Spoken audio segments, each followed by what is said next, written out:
రెండు review programmes పెట్టుకున్నాం గుంటూరు పార్లమెంటులో ప్రజలందరికీ మేలు జరిగేవి. ఒకటి ఇరిగేషన్కి సంబంధించినవి, ఇందులో మెయిన్ గుంటూరు ఛానల్ ఒకటి, గుంటూరు నల్లా డ్రైన్ ఒకటి, ఇంకోటి నల్లమడ డ్రైన్ ఒకటి.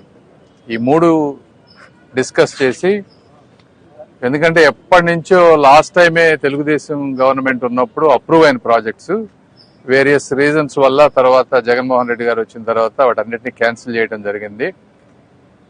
గుంటూరు ఛానల్ మోడర్నైజేషన్ ఒకటి, అప్గ్రేడేషన్ ఒకటి, తర్వాత ఎక్స్టెన్షన్ ఇప్పుడున్నది ఆల్మోస్ట్ 28 విలేజెస్ కి వెళ్తా ఉంది. ఎక్స్టెన్షన్ చేస్తే ఇంకొక 49 విలేజెస్, అంటే టోటల్ 75 విలేజెస్ వస్తాయి, 77 విలేజెస్ వస్తాయి.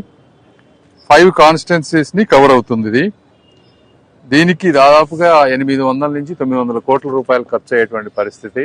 అట్లీస్ట్ బాబు గారిని మేము ఒక 100 కోట్లన్నా బడ్జెట్ లో పెట్టమని అడుగుదామని అనుకుంటా ఉన్నాం మేమందరం. ఎందుకంటే ఇంతమందిని ప్రభావితం చేస్తుంది కాబట్టి. ఇది ప్రాపర్ గా వర్క్ అవ్వాలి అంటే గుంటూరు డ్రైన్, అదేవిధంగా నల్లమడ డ్రైన్ అవి కూడా వర్కౌట్ అవ్వాలి.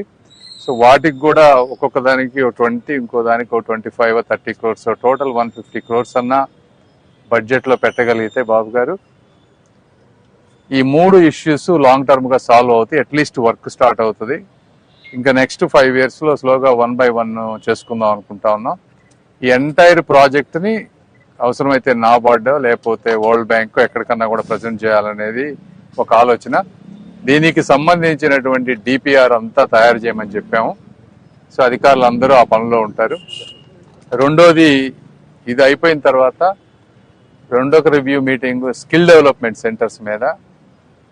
సెంట్రల్ గవర్నమెంట్ కానీ స్టేట్ గవర్నమెంట్ లో కానీ చాలా స్కిల్ డెవలప్మెంట్ కి సెంటర్స్ కానీ దానికి ఫండింగ్ కానీ ఉన్నాయి.